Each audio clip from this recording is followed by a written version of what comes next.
Well, it's another day again that we need to talk together about peace. I mean love between Christian and Islam. My name remains Dr. Shamsuddin Saka. You call it a prophet, I call myself a man of God. Shamsuddin Saka. What am I talking about? I'm trying to tell the world that Muslim and Christian, they don't have any conflict. It's only because you and me are trying to bring it up, to make it up. Right. Listen to me. 31 years ago, I started telling the world that Muslim, you don't need to fight Christian. Christian, you don't need to fight Muslim. But today we are seeing it in the life of everybody, that the Christian want to condemn Muslim and the Muslim want to condemn Christianity. All because they want to prove they are the supreme. We are always good. But what I want to tell you is that if you hate your brother who is a Christian because you are a Muslim, you do not believe in God. And Quran will prove it. If you are a Christian and you hate Muslim brother, you condemn them, you talk against them, you are not having the fear of God. There's no single love in you. And this may destroy your external life. You will be wondering that because of after you did all this job for God, all this your belief, all this your knowing, all this time you try to work for God, only one point destroy you. And that is love. Then you are a leader of a ministry, but you hate Christian, you hate Muslim. So I just want to remember you that this may destroy your faith, your religion, or it may destroy all your work. May Satanic not have power to destroy you. But I was sent to speak Yoruba. I'm from Yoruba dialect. So I would like to talk in Yoruba dialect so I can be able to cross this message to you the way I like it. Are you getting it? So what I want you to know is this. I've been doing this for 31 years and some months. With all the struggle I can struggle, with all things I can do, God has been doing a lot of things. Why did I conclude to say Muslim and Christian should love each other? Is the miracles and signs and wonders, lame walk, barren become fruitful, a lot of things God have done make me to believe that this call is real. So I start a very big ministry that we are building, a place that everybody who is a Christian and Muslim can gather together and talk to God. I wish to be a part of it. May the Lord guide you.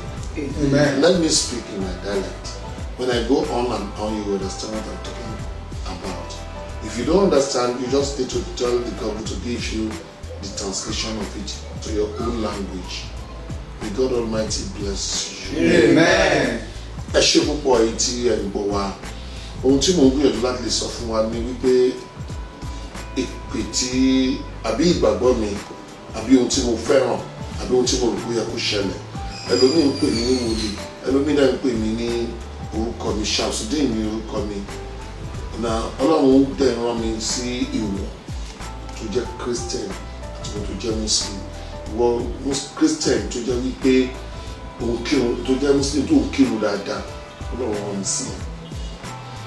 Tó ń kírun wákàtí márùn-ún ṣùgbọ́n tó hate Christian, Ọlọ́run rán mi sí ẹ.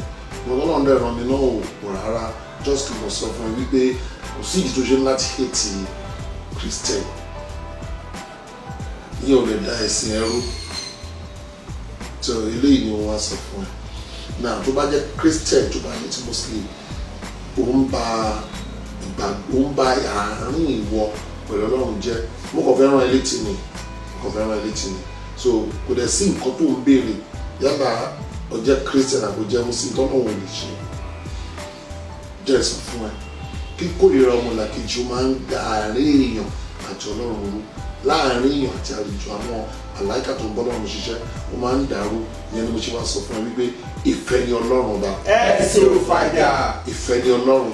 ẹ̀sìn òfàjà. kì í ṣe pé mo wise ṣùgbọ́n mo ní láti sọ fún ẹ wípé tó o bá continue bẹ́ẹ̀ ó ṣeé ṣe kẹ́sìn ẹ̀ kó bàjẹ́ Islam ẹ̀ kó bàjẹ́ ó ṣe kí Christianity ẹ̀ kó bàjẹ́ you are born again tó o sọ yẹn ni pé ọkàn ẹni tó mọ́ ẹni tí kò ní ẹnì kan kẹ́lẹ́kẹ́lẹ́ ṣùgbọ́n nínú born again tó wá wà náà ló wá ti sọ pé àwọn Muslim yẹn ó ṣàfẹ́ láti condemn wọn ṣùgbọ́n tó bá rí Christian wà ní wọn dà tó bá yíwò nínú Christian tó ti ń sọ̀rọ̀ yẹn gan tó bá rẹ̀ tí kì bá kí ṣe ẹni tó lọ sínú church ẹ̀ wà ìyẹn ti tún jẹ́ èèyàn burúkú you can see ipò ti ba ẹ̀sìn ẹ̀ jẹ́ níwájú Ọlọ́run tẹ́yìn bá jẹ́ aláṣọ ara tí ò bá ti ṣe bẹ́ẹ̀ ṣe é ṣe ó ti yàtọ̀ sí ẹni yẹn tí ẹ bá jẹ́ tó ń wọṣọ ó ti yàtọ̀ sí ẹni yẹn ìgbà kan lẹ́jẹ̀ máa ń sọ wípé àwọn tó bá ti ń wọṣọ funfun àbí wọ́n ń yọ bẹ́ẹ̀ òòṣà ni wọ́n ń bọ̀ ìgbà tó yẹ yín sìn mo rò wípé ẹ ti mọ̀ wípé kò rí bẹ́ẹ̀ mọ́ ṣùgbọ́n nípa ìdílé yìí Ọlọ́run rán mi sí ẹ ìwọ tó jẹ́ Christian tọ́lọ́run gbàdúrà tó dẹ̀ hate Muslim tó bá ṣe bẹ́ẹ̀ tí kò bá bá ẹ níbẹ̀ ó lè bá ẹ̀sìn jẹ́ o ìwọ tó dẹ̀ jẹ́ Islam tó ń kírun wákàtí 5 tó yan sakat tó dẹ̀ ń ṣe gbogbo nǹkan nípa wípé òun wá ìyọ́nú Ọlọ́run ṣùgbọ́n tó jẹ́ wípé nínú ọkàn ẹ̀ tí Christian bá sọ̀rọ̀ kò hate wọn bí nǹkan mi bẹ́ẹ̀ kò pa wọn máa ń tún sọ fún ẹ lẹ́ẹ̀kan sí wípé má gbàgbé wípé ìlú Medina ìlú àwọn Christian so Rasulullah Muhammad sallallahu alaihi wasallam kò rán ẹ níyẹn mi ò dẹ̀ fara mọ́ kí Islam jà fún ọ̀nà ẹ̀sìn ọ̀nà pọ̀ tó lè jà fẹ́ sí tó máa gbé èèyàn wá sínú Islam so torí ẹ̀ ọ̀nà dẹ̀ wà púpọ̀ fún ẹ tó lè pèèyàn sínú Christianity so kó wá máa bà ẹ̀sìn Islam jẹ́ àbí kó máa bà ẹ̀sìn Christian jẹ́ tó lè wí pé ìyẹn ni nǹkan tí ó yẹ kó ṣe ó kọjá ààyè níwájú Ọlọ́run ṣùgbọ́n jẹ́ kí ní àìpẹ́ yìí máa sọ̀rọ̀ nípa ìfẹ́ léde ṣùgbọ́n láìpẹ́ yìí máa sọ fún ẹ nípa gbogbo àwọn ànábì Ọlọ́run pátápátá Mósè ni Musa ni John the Baptist ni everybody nínú Bible and Quran màmá mú yẹn wá fún yín after ṣùgbọ́n tó bá wo ètò yìí ohun tí mo kàn fẹ́ ni pé kó lọ subscribe so that kẹ́lẹ̀ ráyè máa gbọ́ mi live nínú YouTube àtàwọn other things tá a fẹ́ máa sọ that is the only thing tó bá dẹ̀ ní ìrànlọ́wọ́ tó lè ṣe ní àgbò yẹn kó ṣe fún wa torí wípé àfẹ́sùnmá 31 years mo ti ń sọ̀rọ̀ yìí ní kí mo ṣẹ̀ṣẹ̀ bẹ̀rẹ̀ àbí mo ṣẹ̀ṣẹ̀ rí bẹ̀rẹ̀ sí ní sọ Ọlọ́run dẹ̀ dúró tì mí láti dúró tì mí fún gbogbo àwọn nǹkan tí mò ń ṣe yẹn nítorí pé Ọlọ́run ń gbàbẹ̀ ó ń lajú afọ́jú ó jẹ́ kí àgbò ó jẹ́ kó dùn mọ́ arọ́ rìn gbogbo iṣẹ́ ìyanu tọ́lọ́run lè lò yàn láti ṣe lọ́lọ́run ti ṣe tó bá lọ wo ní àwọn àká ẹ̀mí tó bá lọ Google Òkètúndé ministry wà á rí díẹ̀ nínú ẹ̀ ṣé àìmọye ẹni tó wojú Ọlọ́run fọmọ bíbí tọ́lọ́run dẹ̀ gbàdúrà ẹ̀ tó dẹ̀ bímọ bí mi ìwà rántí nǹkan kan màá rántí ẹni tó jẹ́ pé ó ti pé 65 years tí ó ti fẹ́ ìyàwó bíi 4 5 méjì mẹ́wọ̀ ní ìwé ìyàwó tó lóun ti fẹ́ ń jọ́ náà bí ó tẹ̀sán pé ó tún 10 ṣùgbọ́n tí ò bímọ tóbìnrin kan náà dẹ̀ tún wọ ojú Ọlọ́run fún 27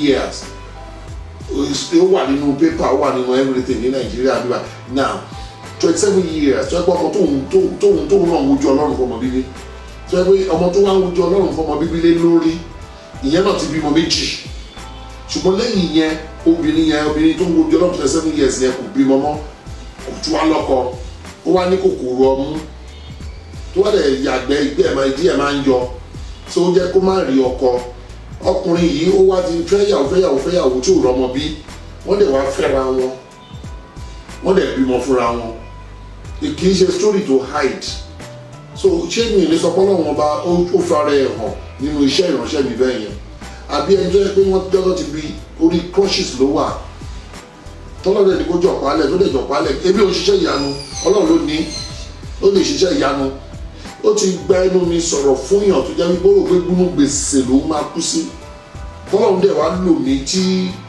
ó dẹ̀ tó tún yáyàn lówó àwọn yẹn sùn lọ káàrí irú ẹ̀ láti lẹ́yìn tó yẹ kó ti rú rẹ̀ pé òun ò lè jẹ́ èèyàn mọ́ tọ́lọ́run dẹ̀ sọ di èèyàn ohun tí mo kàn ní lọ́wọ́ anybody ni wípé má kórìíra Christian ni ẹ má kórìíra Muslim ni ẹ má kórìíra Christian mi ò ní ìdí kankan lọ́wọ́ ẹ̀jú yẹn lọ tó o bá lè ṣe yẹn máa sọ pé wọ́n nìkan àbójẹ́ nǹkan àdìgì fún ẹ èdè tí mo sọ yìí àbí nǹkan tí mo sọ yìí tó àbí ní Nàìjíríà wá ń bí èmi rẹ̀ tó jẹ́ president ìlú ìjọ ẹgbẹ́ Christian ni Matthew lórúkọ ẹ̀ náà ó dẹ̀ kọ́ ọmọ ó ti kọ́ mọ́tàlásí bíi 5 Christian ni so torí ẹ̀ kì í ṣe pé nǹkan tí mo sọ yìí jẹ́ new àbí ó jẹ́ nǹkan tí kò work náà mo dẹ̀ ti rí Christian tó dẹ̀ jẹ́ kó kọ́ mọ́ṣáláṣí at least nílẹ̀ ní Kaduna because èmi máa ń kọ lẹ́tà mo dẹ̀ máa ń fi ránṣẹ́ sáwọn gómìnà àti everybody láti sọ fún wọn nípa nǹkan tí mo sọ yìí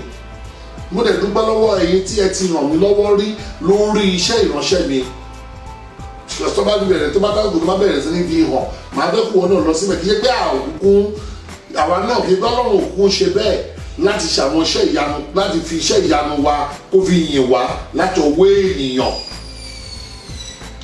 now but afẹ́kọ́ ilé ìjọsìn tó heavy ni mo ṣe nídìí ìrànlọ́wọ́ ẹ̀ pé ká lè mọ̀ wípé èmi náà wá sáyé mo sọ kankan nípa ẹ̀sìn ní ìdájọ́ pé Christian wá di Muslim àbí kí Muslim wá di Christian mo wá ń sọ fún ẹ nǹkan kan tó lè ba ẹ̀sìn ẹ jẹ́ tó lè ba gbogbo ìfarajìnlẹ̀ gbogbo ìfarajìyà fún Ọlọ́run ni mo kàn wá láti wá sọ fún ẹ tó bá wá rí mi gẹ́gẹ́ bí ọ̀tá pé mo sọ fún ẹ pé kan ṣoṣo lọ́lọ́run tó bá rí mi gẹ́gẹ́ bí ọ̀tá o ò ní nǹkan tó lè ṣe kò sí nǹkan tó lè ṣe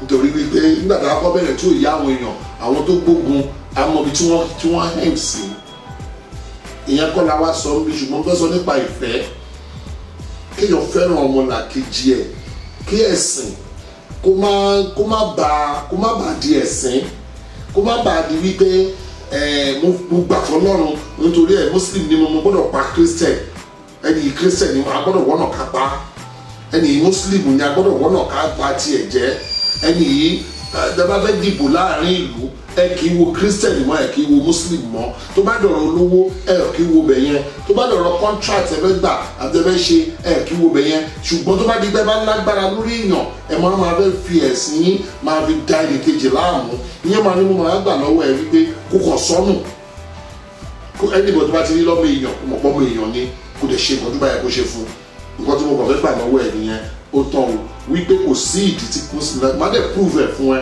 mo fẹ́ sọ nípa ìfẹ́ lénìí ṣùgbọ́n tó bá dé àwọn nǹkan tó kù tó ń bọ̀ máa sọ fún ẹ wípé bó ṣe bí Jésù ó wà nínú Bible bí Jésù ṣe gbogbo iṣẹ́ tó ṣe ó wà nínú Kúránì ó wà nínú Kúránì ọ̀rọ̀ tí gbogbo tí Jésù sọ gbogbo tí Jésù ṣe láyé ó wà nínú Kúránì bí wọ́n ṣe bí Jésù máa sọ nípa ẹ̀wọ̀n ń bọ̀ ńbẹ̀ níyẹn ń sọ̀rọ̀ tèmi bí wọ́n ṣe bí wọ́n ṣe máa kú bó ṣe gbogbo nǹkan tó ti ṣe gbogbo ẹ̀ ni mo ti sọ nínú rédíò rí ṣùgbọ́n nínú àwọn social media yìí mi ò tí ì sọ torí ẹ̀ mo ṣe wá sọ́dọ̀ ẹ láti wá sọ fún ẹ ṣùgbọ́n kó bá rò pé nǹkan kan wà lọ́kàn ẹ tó wúwo tó bá lè nǹkan di ìfẹ́ mú wà á rí pé nǹkan tó wúwo yẹn kó máa kúrò ńbẹ̀ ṣáìsàn ló ń ṣe ẹni ṣé nǹkan ló ń ṣe ẹni tó bá di Ọlọ́run àbí ó ti Ọlọ́run ti gbé ẹ sípò tó ga nítorí ipò tó wá wà yìí ó wá fẹ́ sọ fún wa wípé ẹ̀sìn tiẹ̀ Christianity ẹ̀yẹ nìkan ló dáa jù òun parọ́ ó dáa Christianity dáa Islam tó ṣe ó dáa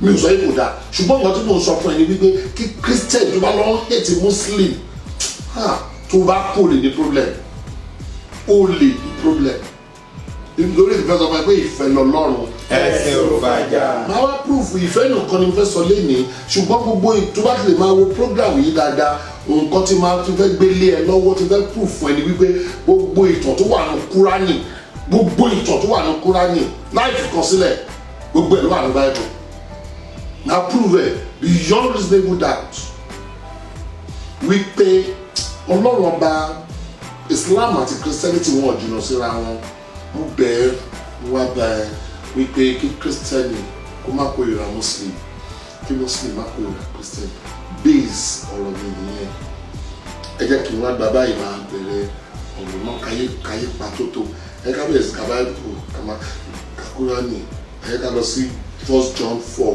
verse 7 and 9.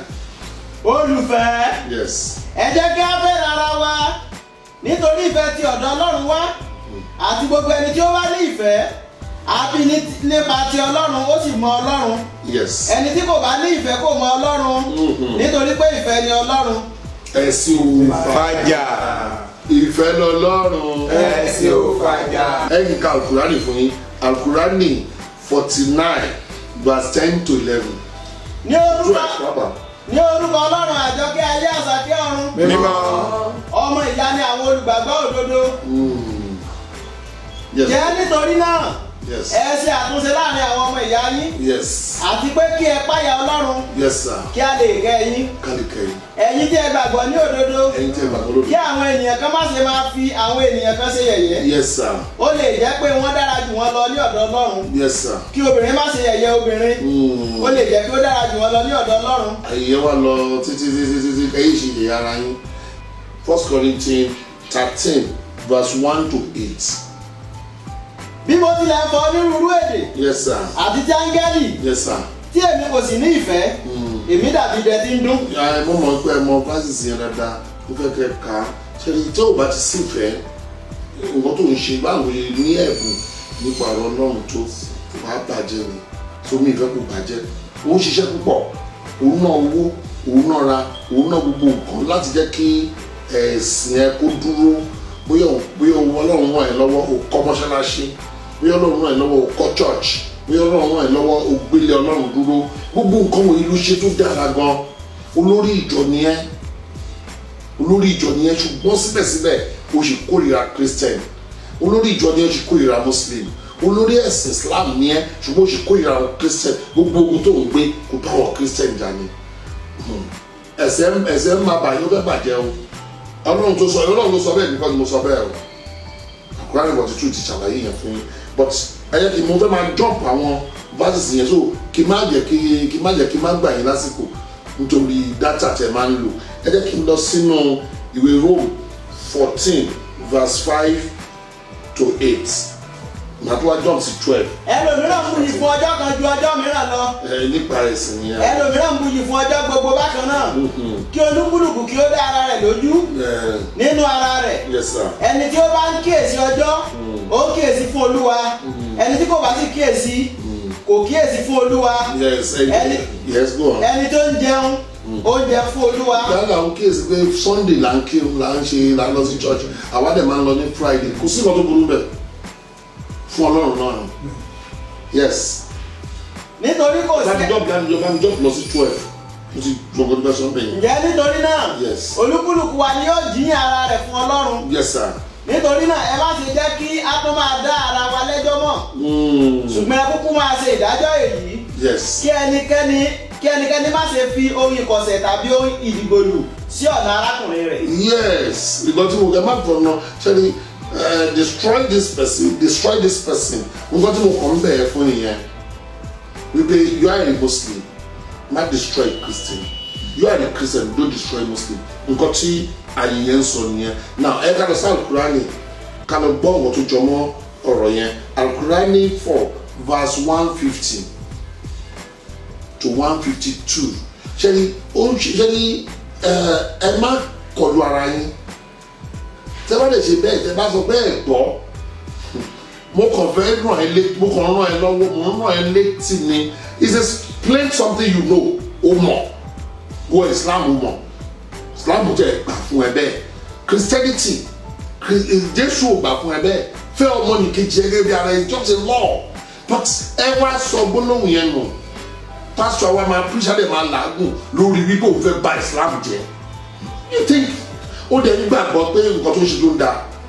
nǹkan tó ń ṣe ò da afa owó òwárẹ́ ni tó máa bú mọ́ ju Christianity lọ well èmi sọ fún ẹni wípé torí Ọlọ́run èèyàn mi wojú ọgbà mi wọ ọkàn ẹ tó rán mi sí ẹ ó mọ̀ kó mọ nǹkan yẹn sọ̀rọ̀ lọ́nà ọ̀bùn ní má bà ẹ̀sìn jẹ́ ìṣe wọn lè má dá sí ẹ ṣùgbọ́n dá sáwọn. You get what I'm saying? but tàbá ń sọ nípa ìfẹ́ Ọlọ́run bó bá ṣe fẹ́ràn anybody ọmọlàkejì ẹ sí bẹ́ẹ̀ ló ṣe máa rí gbà lọ́dọ̀ Ọlọ́run. It's just my point. O lè hate me o, but I'm saying the truth. Fún mi ní Al-Qur'ani 4 verse 50 to 52 mo ní máa ń kà lọ àgbọ̀ wọn. Ní orúkọ Ọlọ́run. Al-Qur'ani 4 verse 150 to 152. Let's go. Ní orúkọ Ọlọ́run àjọkẹ́ ayé àsàkẹ́ ọ̀run. Mímọ́. Dájúdájú àwọn tí kò gba Ọlọ́run gbọ́ àti àwọn òjíṣẹ́ rẹ̀ tí wọ́n sì ń fẹ́ láti fi òyà sáàrin Ọlọ́run àti àwọn òjíṣẹ́ rẹ̀ Yes. tí wọ́n ń wí pé Yes. àwa gba apá kan gbọ́ nínú àwọn òjíṣẹ́ Yes, sir. àwa kò sì gba apá kan gbọ́ Yes, sir. wọ́n sì ń fẹ́ láti mú ojú ọ̀nà kan láàrin méjèèjì yìí Yes. àwọn wọ̀nyí ni aláìgbàgbọ́ ní òdodo. Ṣùgbọ́n èmi kọ́ ni o bàbá ìbámu brother pastor you want to condemn this and take part of it is gbé bá condemn ilé máa ṣe dé mi ò sọ pé nǹkan tó ń ṣe ò dáa ṣùgbọ́n mo sọ fún ẹni tó bá mú yẹn dání tó bá wà ní ọkàn ẹ bẹ́ẹ̀ tí kò bá fi pa ẹ́ jẹ́rìí ẹ ti ń ṣe bẹ́ẹ̀ yẹn gbàdúrà wá káyé lára sí tí yẹn ti dàbẹ́ kó sẹ́tù ẹ̀ tuntun amúláàrin ẹ̀sìn tó wájú Islam náà ti ń báyìí lẹ́yìn gbà báyìí là wá wà ṣẹlẹ̀ pé nǹkan ti ń ṣẹlẹ̀ ẹ̀sìn èṣù ń lò láti ba nǹkan tẹ̀ ṣe jẹ́ nìyẹn bákan náà ni Christianity eléyìí wọṣọ eléyìí wọṣọ tẹ́nì kò bá ti lọ sí church tẹ́yìn lọ ó ti dọ̀tá yín now nínú Islam náà ẹ ti gbé wọnú ẹ tẹ́yìn ò bá ti ṣe Islam ní system ti yín ṣùgbọ́n tó ń kí wákàtí márùn-ún tí ò bá ti ṣe bẹ́ẹ̀ yìí ṣe bó ṣe yé yìí sí ó ti dọ̀tá yín ibi tí mo sọ fún yín pé kẹ́ lọ church nìyẹn o ó máa bá ọ̀run ẹ jẹ́ mi ò ṣọ̀kẹ́ ẹ̀ mi ò dẹ̀ iṣọ́ lọ́rùn ẹ̀ mo kàn rán ẹ létí ni ó lè gbọ́ ó lè má gbọ́ ó lè gbà ó lè má gbà ṣùgbọ́n òótọ́ tí mo sọ fún ẹ yẹn tó bá sọnù ó ṣeé ṣe kó ba ọ̀run ẹ jẹ́ mi ò dẹ̀ ẹlẹ́jọ́ ṣùgbọ́n mo rán ẹ létí ni bá mi ka ìyẹn nílẹ̀ mo sì fẹ́ gbàgbé. àwọn wọ̀nyí ni aláìgbàgbọ́ ní òdodo a sì ti pèsè ìyà ẹlẹ́tẹ̀ fún àwọn aláìgbàgbọ́. ẹlẹ́tẹ̀ àtẹlẹ́ta àti pèsè ẹ̀ fún wọn ó gbàgbọ́ tó fọ́ ó gbàgbọ́ fún àìsàn. ṣùgbọ́n àwọn gbàgbọ́ ra gbàgbọ́. Yes. ṣùgbọ́n àwọn ẹni tí ó gba Ọlọ́run gbọ́. Yes, sir. òjíṣẹ́ rẹ̀. Yes, sir. tí wọn kò ṣe ìpínyà ní àárín ẹnì kankan nínú wọn. láìpẹ́. Yes. a ó fún wọn ní ẹ̀san. Ọlọ́run sì jẹ́ aláforíjì aláàánú. Tell me something. Talk to me. àwọn tó kè ìpínyà yẹn Ọlọ́run ní òun ní èrè fún wọn. nǹkan tó dẹ̀ kọ́ nìyẹn nínú ẹ̀sìn mo tó ń pè lẹ́sìn gbọ̀ngàn nìyẹn mo tó ń pè ní ẹ̀sìn gbọ̀ngàn nìyẹn Al-Qur'ani tó sọ tafsir tó sọ nípa yíyíjú sí Gábà 63 tó sọ fún ẹni pé yíyíjú sí Gábà tàbí Yaman láti fún ìrun kíkí kò ní nǹkan kan ṣe ju wípé inú ọkàn ẹ ní òun Ọlọ́run bá ń wò. What are you talking about it? ìtumọ̀ Tafsir 63 that is after Al-Qur'an nísàlẹ̀ yẹn tó fi tú èdè yẹn. Mo dúpẹ́ púpọ̀ lọ́wọ́ ẹ̀yin ìjọ tí mi ìfẹ́ dárúkọ ẹ̀ tó tú Al-Qur'an sí gbogbo èdè ó ràn èmi lọ́wọ́ ó dẹ̀ máa ran ẹni tó gbọ́ èdè Yorùbá àti ẹ̀yin tẹ́ máa kà á àti ẹ̀yin tẹ́ máa translate ẹ̀ sí èdè tìyín ó máa ràn yín lọ́wọ́ gan-an wípé yes yíyí sí Gábà tàbí Yaman mo yà ń bẹ̀ yẹn ṣùgbọ́n kì í ṣọ̀rọ̀ tèmi ṣùgbọ́n mo yà ń bẹ̀ fún mi ní àyè Tafsir yẹn 63. Al-Qur'an 2:177 Tafsir 63. Yes. àyà yìí kọ́ wa ní pé ìgbàgbọ́ tàbí ìrun kíkí nígbà gbogbo láìsí iṣẹ́ rere asán ni. Yes, sir. bẹ́ẹ̀ ni iṣẹ́ rere wọ̀nyí láìsí ìgbàgbọ́ pé ọ̀kan ṣoṣo ni Ọlọ́run àti pé òjíṣẹ́ rẹ̀ ni Ànábì Muhammad kí ìkẹ́ àti ọlá náà kí ó máa bá àti ìrun kíkí asán ni ìtumọ̀ yíyí ojú sí Gábàsì àti Yaman wípé dídojúkọ kíbla kírun nìkan láìsí iṣẹ́ kò lè gbà wá là. Yes, sir. mo kàn fi rán ẹ létí ni o now it's just like nǹkan tí mi ní lọ́kàn láti sọ fún àgbáyé ni mo sọ lọ́wọ́ yìí now and nǹkan tí mo lè ti ń sọ láti 31 years ni 31 years plus now ó wá tán sìkò tàbí bọ́ sí social media nìyẹn now àwa bọ́ síbẹ̀ nìyẹn tó bá rí ọ̀rọ̀ mi nǹkan tó bá ń wọ̀ ẹ́ mo fẹ́ comment lórí ẹ̀ ṣùgbọ́n tó bá rí pé ó dá gan ń ṣe ni kó gbìyànjú kí o share fún àwọn ẹlòmíì. Now kì í ṣe nítorí nǹkan yẹn nìkan, èyí tó ṣe pàtàkì ni pé a dúpẹ́ lọ́wọ́ Ọlọ́run wípé kò pè wá lẹ́ni àná pẹ̀lú gbogbo iṣẹ́ ìránṣẹ́ náà. A kò fẹ́ kọ́ ilé ìjọsìn ńlá èyí tí a ti gbàgbọ́ wípé Ọlọ́run ọba ó ràn wá lọ́wọ́ láti ká fi àyè kan sílẹ̀ tí wọ́n máa pè ní institute, ibi tí gbogbo àwọn èèyàn yóò ti máa kọ́ ẹ̀ yóò tún máa mọ̀ wípé kò yẹ kí Christian àti Muslim jà. Nǹkan ìwọ̀n yóò tún wá ṣe láyé mi nìyẹn. Bí Ọlọ́run bá ràn ẹ́ lọ́wọ́ láti ràn mí lọ́wọ́, mo ń béèrè fún ìrànlọ́wọ́ ni. Tí o bá rí wípé nǹkan tí mò ń sọ òtítọ́ ni. Kìdẹ̀kì ṣe wọ́n nìkan lẹ́ni àkọ́kọ́, àìmọye àwọn ènìyàn tó mọ̀ ọ̀rọ̀ yìí tó dẹ̀ mọ̀ pé yes òtítọ́ ni. Even ẹlòmíì kọ́ ilé ìjọsìn, you can be a Muslim, akọ́ Christian home, èmi àjẹ́ Muslim, akọ́ jẹ́ Christian, akọ́ Christian home. Gbogbo ilé kìí ṣe pé ìgbàgbọ́ tèmi ni wípé maybe nǹkan táwọn èèyàn rò ní pé kí làwọn lè ṣe ká máa tó máa fi proof fún Ọlọ́run, ẹ̀mí Ọlọ́run fọwọ́ kàn wọ́n láyà ni wọ́n fi gbé ìgbésẹ̀ yìí. So tẹ́mi Ọlọ́run bá fọwọ́ kàn ẹ́ láyà wípé nǹkan tí mo sọ yóò tutọ́ ni, iṣẹ́ tó wọ́n máa ṣe jù tèmi lọ, iṣẹ́ tó máa ṣe jù tèmi lọ. So Ọlọ́run yóò ràn ẹ́ lọ́wọ́. Àmín. Mo sọ fún wa lẹ́yìn àwọn programs yìí, àwọn tá à ń pè ní ànábì títí lọ bí ànábì Àyùbá, Jóòbù, Yúnúsà, gbogbo wọn ní ìtàn wọn wà nínú Bible tó lè wà nínú Kúránì. Now mo ti release orúkọ tí Muslim jẹ́ tí Christian jẹ́ fún yín for more than 20-something years tẹ̀tí máa rí káàkiri. Now ṣùgbọ́n ìyẹn kọ́ ni ó sì kàn báyìí, mo kọ́ fẹ́ sọ nípa ìfẹ́ kí n tó wá lọ máa mú yẹn wá fún yín. Gẹ́gẹ́ bí èyí tẹ́ bá fẹ́ máa gbà tẹ́ fẹ́ máa follow program yẹn, máa mú wá fún yín ní detail to details. Ọlọ́run ọba yóò ràn wá lọ́wọ́. Àmín. Ọ̀nà mẹ́ta ló lè fi ràn wá lọ́wọ́ tó bá mọ̀ pé tó bá rí pé ó wà touching, ó dẹ̀ need sí ẹ, ó dẹ̀ ní meaning. Ó lè ràn wá lọ́wọ́ kí social media yẹn kó lè improve. Ó lè ràn wá lọ́wọ́ kí nǹkan tá a fẹ́ ilé ìjọsìn ńlá tá à ń kọ́ kó lè improve. Any one of it kò sí ìtòṣe tí ò dá nínú ẹ̀.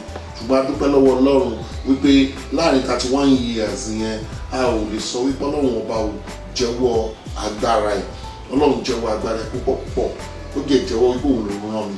Ṣùgbọ́n èyí tó ṣe pàtàkì jù òun ni wípé à ń fẹ́ láti kọ́ ilé ìjọsìn. Ilé bá ní ilé ìjọsìn o, ilé bá ní ilé ìjọsìn, a ní ilé ìjọsìn tó pọ̀ tí kì í ṣe ẹ̀yọ̀kan tí kì í méjì sí mẹ́wàá. But it's just for us láti lè center of base ta lè fi sọ wípé káwọn èèyàn máa kọ́ ẹ̀kọ́ nípa bí ìfẹ́ ṣe lè wà láàrin Christian àti Muslim. Ó jágun gan o láti lè jẹ́ kí iṣẹ́ yìí dúró gan. Gbìyànjú kì í ṣe pé bóyá wípé mo lágbára o mi lágbára o, Ọlọ́run ló ní agbára. Ṣùgbọ́n Ọlọ́run ń fi ara ẹ̀ hàn nínú gbogbo àwọn ìgbésẹ̀ kéékèèké tá à ń gbìyànjú láti lè fi rí wípé a fi make ministry yẹn láti lè stand and láti lè máa sọ̀rọ̀ lórí social media. Gbogbo àwọn rédíò tẹlifíṣàn la máa ń sọ̀rọ̀ nínú ẹ̀ for a long time nílẹ̀ ní ìlú Èkó. Ṣùgbọ́n social media abẹ́ká sọ̀rọ̀ yìí káàkiri àgbáyé ni. Tó bá rí kó dára tọ́lọ́run dẹ̀ fi sí ẹ lọ́kàn, kò sí nǹkan tó kéré tó o bá ṣe, Ọlọ́run ọba rí ẹ ó dẹ̀ máa wò wípé nǹkan tó ṣe dáa. Ṣùgbọ́n tó bá yí pé nǹkan tí mo ń sọ yìí ó jẹ́ nǹkan tó lòdì sí, mi ò nídìí ìrànlọ́wọ́ ẹ. Ṣùgbọ́n mo nídìí ìrànlọ́wọ́ ẹni tó mọ̀ wípé kò yẹ kí Christian kí Muslim kọ́ máa jà. Tó bá gbàgbọ́ wípé àdúrà máa ń gbà, ó dẹ̀ nídìí nǹkan kan fún àdúrà, tó o bá pè mí àjọ ṣàdúrà papọ̀, máa pè àwọn tajọ́ ṣàdúrà kọ́ ṣàdúrà fún un. Kò sí nǹkan tọ́lọ́run ò lè ṣe. Náà mo tún mi ò dúró níbẹ̀, mo ìmáa dúró nínú fọ́ọ̀mù ló padà lọ sínú 1 John yẹn láti fi àwọn ọ̀rọ̀ kékeré kan yé wa. Ní ìtújẹ́ bí mo kò tó bá gbọ́ ó lè ran ayé ẹ lọ́wọ́ láti sọ fún ẹ wípé tọkàn ẹ bá mọ́ kò sádùúrà tó bá gbà tí ò ní gbà. Nǹkan tó ń kọ fẹ́ proof nìyẹn, tọkàn ẹ bá mọ́ kò sí nǹkan tó lè béèrè lọ́wọ́ Ọlọ́run tí ò ní ṣe. That's my proof. Kò sí nǹkan tó lè béèrè lọ́wọ́ Ọlọ́run tí ò ní ṣe. Ṣùgbọ́n ẹ jẹ́ kí n lọ sínú 1 John yẹn 3 verse 14 to 15. Àwa mọ̀ pé Yes sir. àwa ti ré kọjá láti inú ikú sínú ìyè nítorí tí àwa fẹ́ràn àwọn ará. nítorí bá fẹ́ràn ara. ẹni tí kò bá ní ìfẹ́. Yes. ó ń gbé inú òkú. ń gbé nínú òkú. Yes. ẹnikẹ́ni tí ó bá kórìíra arákùnrin rẹ̀. Yes sir. apànìyàn ni. Hey, amúnẹ̀ wò láìpẹ́. ẹ̀yin sì mọ̀ pé kò sí apànìyàn tí ó ní ìyà ìnípẹ̀kun kò sí. láti máa gbé inú rẹ̀. tí pásítọ̀ dẹ́n tí wọ́n ló jẹ́ pásítọ̀ tó lè jẹ́ kó ká ọ̀rọ̀ ẹnu ẹ̀ ọ̀rọ̀ ìkọ̀pá Islam ni. Yes. ẹ̀yin ọmọ mi ẹ má ṣe jẹ́ kí a fi ọ̀rọ̀ tàbí ahọ́n fẹ́ràn. Yes. bí kò ṣe ní ìṣe àti ní òtítọ́. ká má kàn fi ọ̀rọ̀ lásán tọ́pa fẹ́ràn bí kì í ṣe ní ìṣe. mi ò I'm not so pure as you can think. Ọlọ́run ọba lọ́ba tó mọ́ jù lọ ṣùgbọ́n mo ń sọ ọ̀rọ̀ fún ẹ pé ìfẹ́ lọ́lọ́run. ẹ̀sìn ò fàjà. ọjọ́ orí yìí mi ò kéré díẹ̀ èmi náà ṣì máa dàgbà ṣùgbọ́n mo fẹ́ fi yé ẹ wípé gbogbo nǹkan tá a wá sí láyé tá a wá ṣe òun ni ká lè rí ọ̀run ṣùgbọ́n tó bá fi tó jẹ́ lẹ́sìn tó dẹ̀ tún ba ẹ̀sìn kejì jẹ́ nǹkan ó ṣeé ṣe kí ọ̀run ó ṣeé ṣe kí nǹkan lọ kí àdúrà ẹ ó ṣe kó gbà láyé ṣùgbọ́n kó ra aeroplane kó ra aerocopter kó ra aerotech kó ra motosin kó ra tirasin kó ra gbogbo nǹkan tó ń sìn gbogbo nǹkan tó ń lò láyé kó máa gbénu láì tó dára nítorí pé kí iná ẹ lè ráyè pọ̀ ni ṣùgbọ́n tó bá lè clean ẹ̀ ní kúrò ní ọkàn ẹ ní ẹ̀ ṣọ̀tá ẹ̀ wọ́n bí ẹ sí ní Islam ó wá gba Christianity tán ṣùgbọ́n Islam ló wá produce tó ń bàjẹ́ kí ló dé so ìwọ ni mo bá wí o I'm just for you torí pé mo fẹ́ fọ ẹ̀ mọ́ o dẹ̀ gbọ́dọ̀ gbọ́ yọ yẹn kúrò nínú ọ̀rọ̀ yẹn ò ní kó má di gbogbo wọn tó ń rí náà tó bá yọ yẹn kúrò yẹn ò ní kó má débi tó fẹ́ dé that is what I just come and tell you ó pọ̀ nínú ẹ̀yin tó jẹ́ Islam ẹ wá gba Christianity ó pọ̀ nínú yín gan ó dẹ̀ pọ̀ nínú ẹ̀yin tó jẹ́ pé ẹ gba Christian gba Islam lọ́sàn-án gan tẹ̀lé ẹ fẹ́ kọ́ mọ̀ yín torí kọ́ bá lè mọ̀ yín kí ni nonsense ẹbí ò bá yín ní mi ò lè pè ní mi ò lè sọ nonsense ló ṣe ṣùgbọ́n mo ń kàn fẹ́ rán ẹ létí ohun tó mọ̀ tó ti gbàgbé èṣù ló fẹ́ jẹ́ kó gbàgbé má gbàgbé try láti jẹ́ Islam tó fẹ́ràn Christianity mi ò ní dúró ń bẹ̀ ọ́ ẹ fún mi ní Al-Qur'ani 3 verse 103 ṣẹ́ni ẹ̀kọ́ tí mo ń prove fún yín it's just for you to love your neighbor as yourself.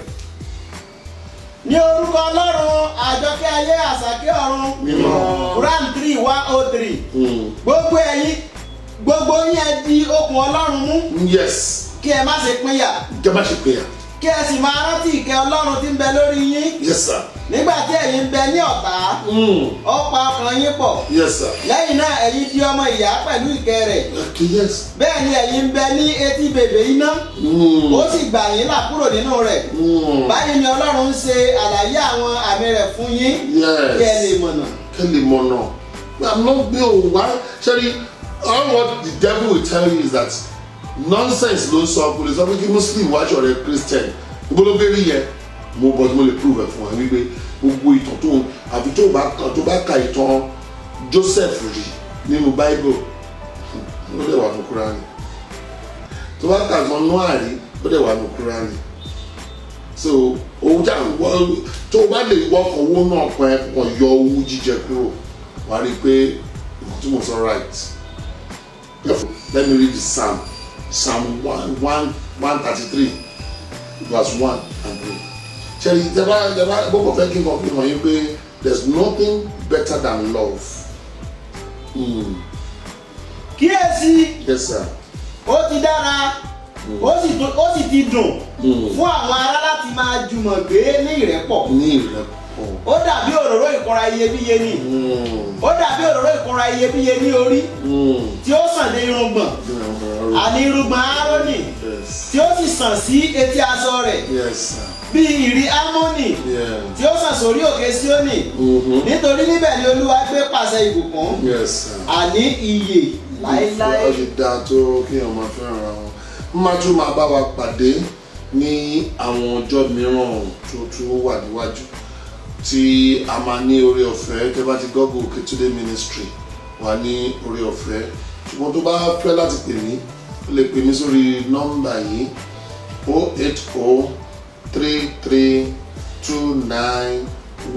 08033291835. má pè mí nítorí mo fẹ́ bá mi jà o, mo ní dá ẹ lóhùn o, ṣùgbọ́n tó bá pè mí fún wípé kájọ ṣàdúrà papọ̀ lórí nǹkan kan, lórí ọ̀rọ̀ ayé ẹ, Ọlọ́run bá lè gbà mí pé kí n ràn ẹ́ lọ́wọ́ nínú àdúrà. Àdúrà jẹ́ nǹkan tá a lè jọ ṣe pọ̀ láti tún ayé ẹnìkan ṣe. Ní pé mo bẹ́ta ẹ̀ o, ṣùgbọ́n nítorí pé àwa fi àwọn nǹkan kan lẹ̀ àdúró fún àdúrà, so it may make us better than somehow. Then nǹkan tó náà dẹ̀ ti gbọ́wọ́ wa ṣe, a lè fi yangàn ká fi ṣàkọ níwájú ẹnikẹ́ni wípé a ṣe nǹkan fún 31 years, kí ni achievement wa. Lame has worked, deaf hard, the barren have become fruitful. Talk about anything called miracle signs and wonders. Kò sí ìtọ́nà ohun tí ì ṣe. N tó ti rò wípé kò lè gba promotion mọ́ láyé, amara tó fi wá dá nígbà tó lọ́wọ́ ràn lọ́wọ́. So nítorí ẹ̀, èmi ò àbí wọ́n wá political need. Ọlọ́run lè lo nǹkan kan láti ẹnu àwọn wòlíì, láti ẹnu àwọn tó bá wúlò láti ràn ẹ́ lọ́wọ́. Kì í ṣe pé mo wá sí ìgbà yìí láti wá sọ fún ẹ pé mo ń bẹ̀ kó wá ṣàdúrà lọ́dọ̀ mi, ṣùgbọ́n mo ń sọ fún ẹ wípé agbára ṣì wà síbì kan, ẹ̀bùn dẹ̀ ṣì wà síbì kan, àǹfààní oore ọ̀fẹ́ dẹ̀ ṣì wà fúnbì kan.